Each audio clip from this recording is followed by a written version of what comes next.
So the topic of today's video is how to get out of the 99%.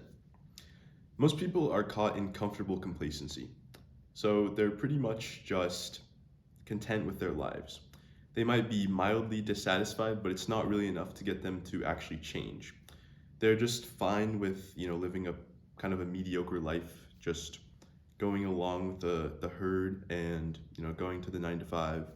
When they come back, just watching TV, chilling, going to the bar on Friday and Saturday, and partying or drinking or whatever, and they're fine with that, and that's okay. And I think if you're watching this video, you obviously want more from your life, and you want to reach those higher levels and get to the 1%.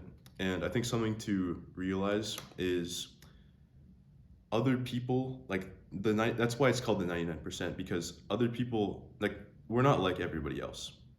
Other people would look at us and just think we're insane. Like it wouldn't even register in their brain that it makes any sense. So just have compassion and understand that we just have different experiences, different like thoughts about this. So let's take a story, for example. There's just a guy, let's call him Bob, and he just never takes any risks. He has like some of these dreams and aspirations, and he just never really takes action on them. He never really puts them in the forefront of his mind, and he never really like truly goes for it. He might try a little bit, but then he just quits, and he ends up just letting his dreams stay dreams. It's like the cliche story, and it's so sad because we've all probably been caught in something like this. If you have these aspirations and you feel bad about yourself, you don't feel like you're seizing the day, like you're conquering. You feel like you're failing. You feel like empty and weak and just bad, and we don't want to be like that. So my story, I've had a pretty rough childhood. Yeah, I went through like a lot of pain and abandonment and abuse and stuff like that. And so I've got complex PTSD. And the reason I'm bringing this up is because, I'm 18, right? And I've been through a lot of pain. So pain is a big catalyst. I talk about the comfortable complacency, right? And that's because you're comfortable enough.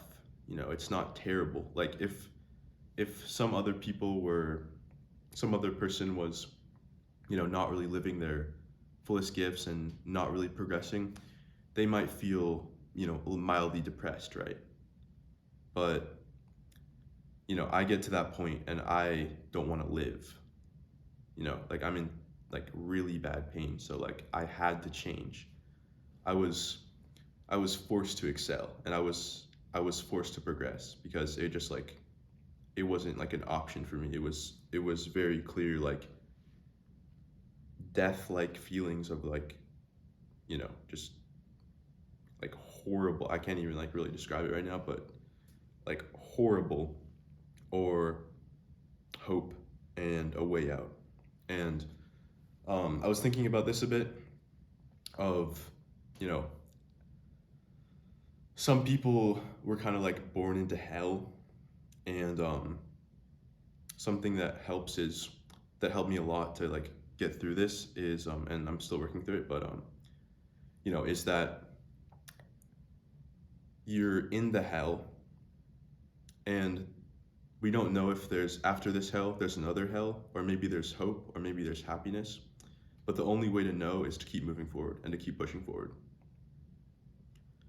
So I'm Etienne, and I just want to help guys reach their full potential and do the best of their lives and make a difference and feel good about themselves.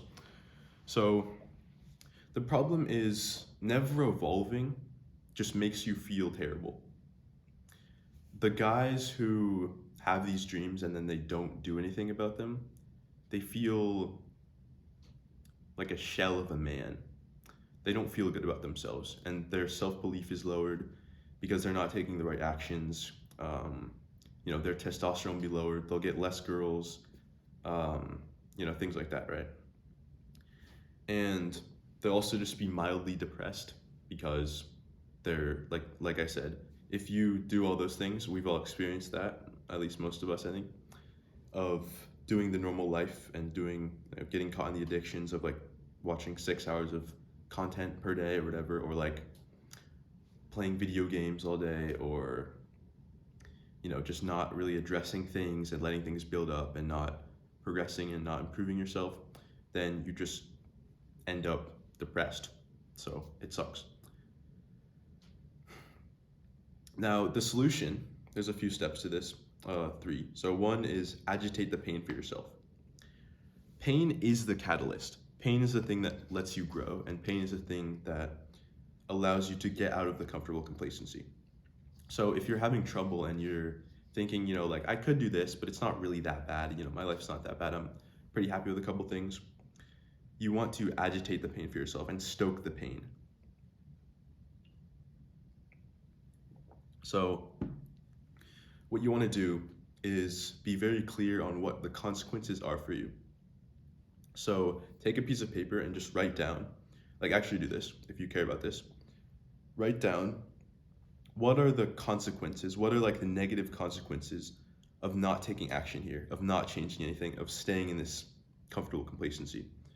And write out the things for you. If I never stop watching porn, then I will always have relationship issues. I will be depressed. I will not reach my full potential. 20 years from now, I will be, in some shitty relationship and unhappy with myself. I haven't reached my goals. Things like that. Like, make it, like, what are the consequences? What are they? Make it clear, make it real, because sometimes it's easier to just not think about things. If it's a bad thing, it's a consequence, it's a thing that carries consequences. Sometimes it's easier to just put it off and just not think about it.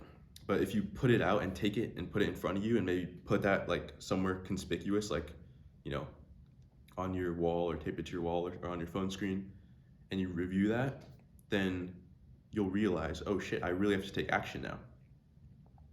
Now, another thing is to stop, how to get out of the 99%, is to stop getting caught in addictions. So it's super easy to, especially in the modern era, because it's super easy to get caught in addictions, because everything is designed for maximum profit, so maximum addictive potential, basically. Even like food, like junk food, for example, that's very addictive. Content, like things like that, it's very addictive if you're not using it properly and you're not watching like things that are going to better you, or like learning about things that will better you, and you're just like zoning out on like some dumb like Breaking Bad for like hell long, and like that can be fun and stuff sometimes, but it's just like, if that's all you're doing with your life and that's all you're doing with your free time, it just kind of sucks. So yeah, I'd recommend, if you're having trouble with this, just take a break from those things, especially the one that you really don't want to give up. Like, maybe it's video games and you think, oh no, like your brain's like starting to go like, oh no, because 1 hour video games is not bad, like I'll be fine, I like playing 1 hour video games, right? And it's that thing, like that exact one that your brain really doesn't want to let go, that if you stop that and you really write down what are the consequences, that's when like your new potential will just like be realized. Like that's when you'll like flower, like, yeah. And the last thing is to be very patient with yourself. It's not something that's going to be, I watched this one video and then boom, I'm where I want to be. It's never like a salvation fantasy. It's not that you attain something. It's that you slowly get better and slowly improve and keep working at it. And let's say you have an addiction to something like video games or like YouTube or whatever. You keep working at it. You try to not do that thing for a week, right, or 30 days, and maybe you get a few days, but you have to try again and you have to keep going. And all you need is just to be going a little bit at a time, and a little bit of progress at a time. And then you will get where you need to be in due time. So I hope this video is helpful, and have a good one. Peace.